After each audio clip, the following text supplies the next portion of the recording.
Salutare, om bun! Mă bucur că ești prezent la un nou material cu vibrații înalte. Profit de acest moment pentru a te anunța că am rescris manualul de meditație. Ediția din 2021 are 59 de pagini și poate fi descărcată dacă intri pe linkul din descriere sau din zona de comentarii. Lasă-mi, te rog, adresa de e-mail și îți trimit o copie personal cât se poate de repede. Îți mulțumesc!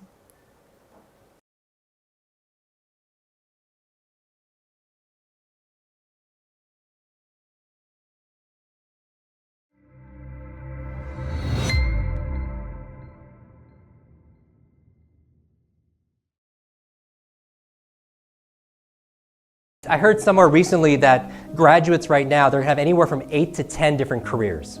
Not jobs, but careers. Because the world is changing so fast. Nobody knows where we're going to be 5, 10 years ago. But you could predict based on trends where things are going. You know, there's 3 A's that are affecting us. AI, automation, and Asia.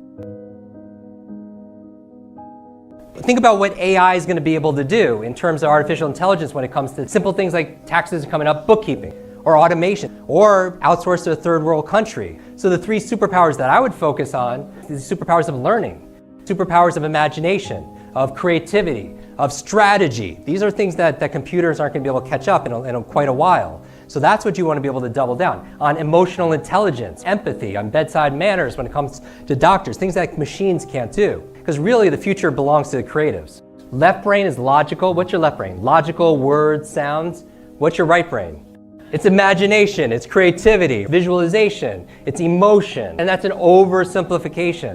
But I'll tell you, the best readers tend to be more right brain because they don't just hear the words, they experience the words. But going back, there is no magic pill, but there's a magic process. Don't look for the magic pill, look for the magic process. Turn it into a verb. And what I'm saying here is this: practice makes what? Progress. Practice makes progress. There's never a level of perfection because there's always another level. And so what I'm saying here is be fast. The E stands for exercise, which is practice. Now, fast. The F in fast. If you want to learn any subject or skill faster, I want you to forget. And you're like, Jim, you just did this whole thing on memory. Why are you talking about forgetting? Going back to like getting rid of old information. If your cup is full, it's really hard to learn new information. Does that make sense? So you kind of temporarily forget what you already know about a subject so you can put new information in. Here's what you want to remember. Your mind is like a parachute. It only works when it's what? When it's opened, right? But when I think about this, I think of this beginner's mind. Beginner's mind. That's what I mean about forgetting. Pretend you're a beginner. So that's what you want to forget. Actually, forget 3 things. Forget what you know about a subject so you can learn something faster. The second thing I would say, forget about situational things. If you're thinking about 4 different things outside this room, that only leaves you 25% of your potential to be here to learn. And you're not going to learn faster if you're only using 25% of your presence and your resources. Does that make sense? And I'm not saying, what I'm saying to do is this: don't fight it. Don't fight it, just write it down. This is tactical.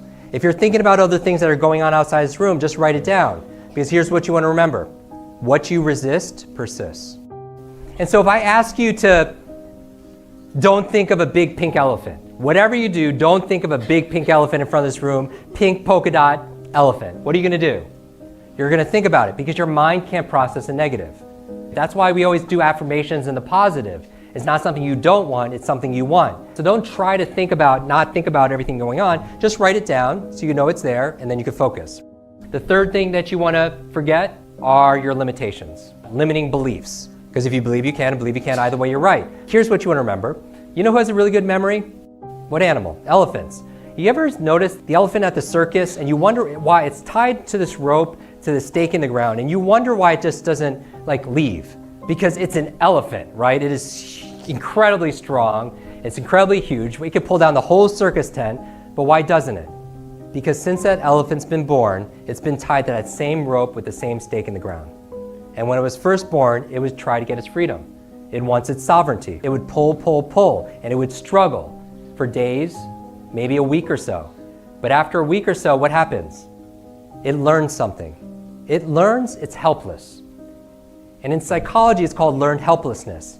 Because what happens over time? that elephant gets big and strong, and it's physically capable of escaping, but it's not mentally capable, because all behavior is belief-driven. Because you're thinking about, what does that have to do with reading? What does that have to do with your memory? Think about, you believe how smart you are. Do people have a belief how much they're worth financially? They're going to set that thermostat, and the environment's going to reflect that. So you want to forget about your limitations temporarily. The A in fast and B fast stands for active.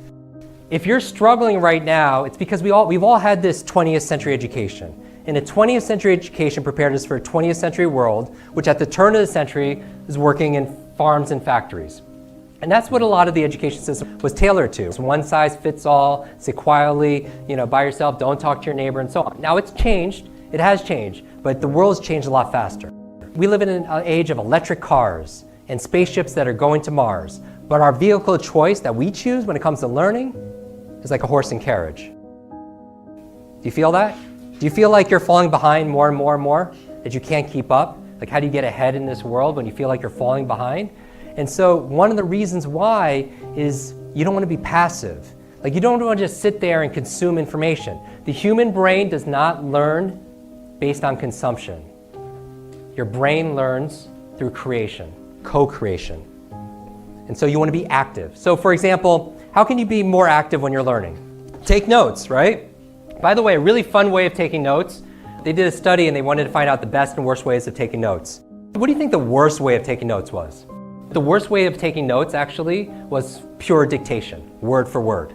That was the worst way. The people who were tested that did was verbatim did the worst on the test. But one of the best ways of taking notes was through keywords and key ideas, mind mapping and such. A fun way of taking notes that I do that works really effective, that's whole brain, is I take a piece of paper, I put a line down the page. On the left side, I capture notes. On the right side, I create notes. On the left side, I'm writing down how to remember names, how to read faster, how to give a speech without notes, step by step. On the right side, I'm not capturing, I'm creating. I'm writing my impressions of what I'm capturing, questions I have about what I'm capturing, how I'm going to use this and apply this in the future, how I'm going to teach it to somebody else, how it relates to what I know. So, because if my mind wanders, right brain wandering, imagination, creativity, I'd rather it wander on the right side.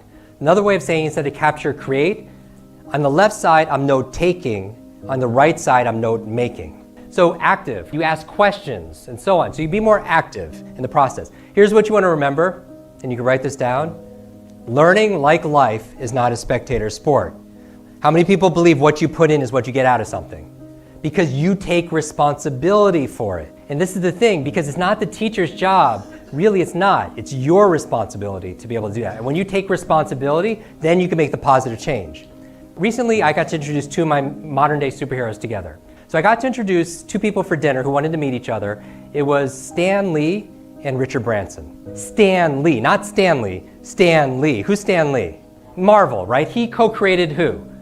Spider-Man, X-Men, Fantastic Four, Avengers, Black Panther, all these amazing, like, my heroes. And we're in the car, and I asked him, like, Stan, you created all these incredible superheroes. Who's your favorite? Like, I need to know. Like, and he's like, Jim, it's Iron Man. And I was like, that's great. He's like, Stan's like, Jim, who's your favorite superhero? And you'll see this picture on Instagram. He has a picture of Spider-Man on his tie.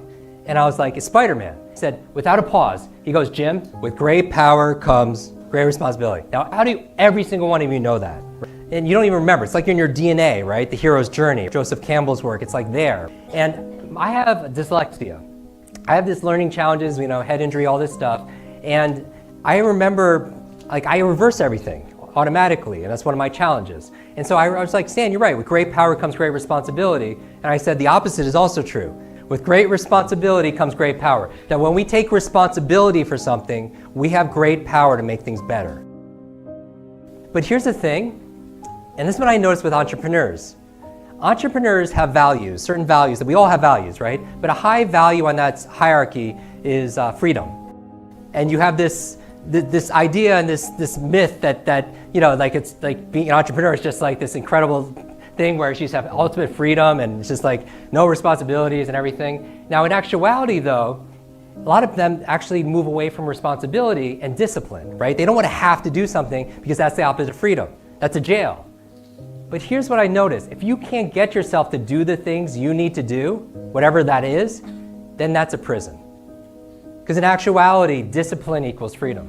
When you're disciplined, it gives you the freedom and the responsibility to be able to do the things. Because if you don't take responsibility for something, the ability to respond, responsibility, then you can't do anything. Then you're a thermometer again, as opposed to owning you being a thermostat and you could affect things out positively. And so my thing here is when I'm talking about active, is to be active because it's not the expert in front of the room, right? It's you. You take the responsibility and then you get the benefit.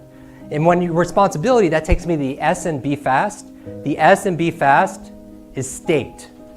And I'm saying this because it came up in terms of how people feel about something.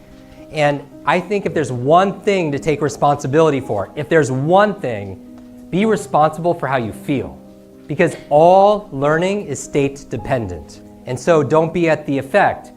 Don't be a thermometer, be a thermostat. So right now what you could do on a scale of 0 to 10, how do you feel? Like check in with yourself right now. How do you feel on a scale of 0 to 10?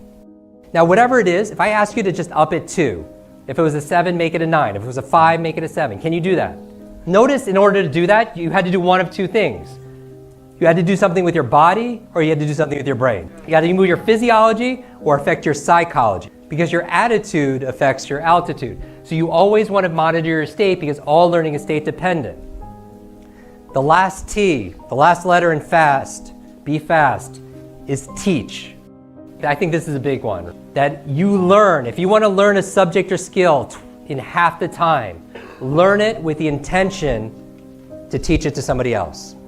I want you to learn it as if you're going to teach it to someone very specific. Because here's what you want to remember. When you teach something, you get to learn it twice.